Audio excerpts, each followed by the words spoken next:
एक छोटे से गांव में रवि नाम का एक लड़का रहता था। रवि हर छोटी छोटी बात पर उदास हो जाता था।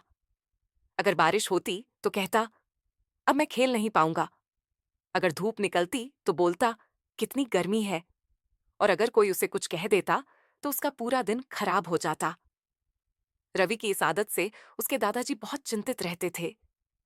एक दिन दादाजी ने मुस्कुराकर पूछा, रवि बेटा, तू इतना परेशान क्यों रहता है?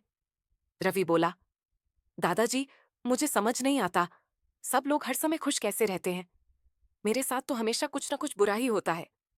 दादाजी ने उसके सिर पर हाथ रखा और बोले, चल बेटा, आज मैं तुझे कुछ दिखाता हूं। दादाजी रवि को लेकर आंगन के पास खड़े एक नीम के पेड़ के नीचे गए। पेड़ घना और हरा भरा था, लेकिन उसके पत्ते बहुत कड़वे थे।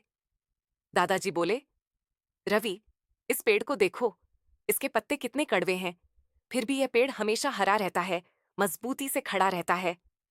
रवि ने हैरानी से पूछा, दादाजी, जब इसके पत्ते इतने कड़वे हैं, तो यह इतना खुश और सुंदर कैसे दिखता है? दादाजी मुस्कुराकर बोले, क्योंकि यह पेड़ अपनी कड़वाहट से लड़ता नहीं, बल्कि उसे अपना लेता है। इसने सीख लिया है, अगर जीवन में कड़वाहट भी मिले, तो उसे स्वीकार करके आगे बढ़ना चाहिए। रवि ध्यान से सुनता रहा।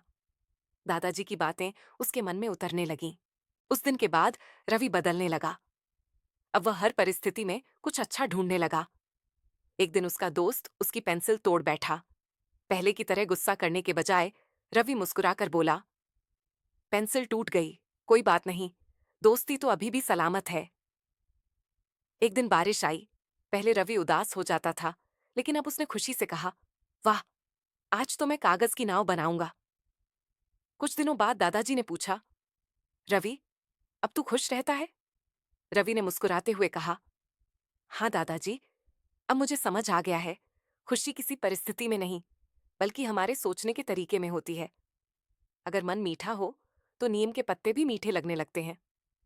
दादाजी ने प्यार से कहा, शाबाश बेटा, तूने जीवन का असली अर्थ समझ लिया।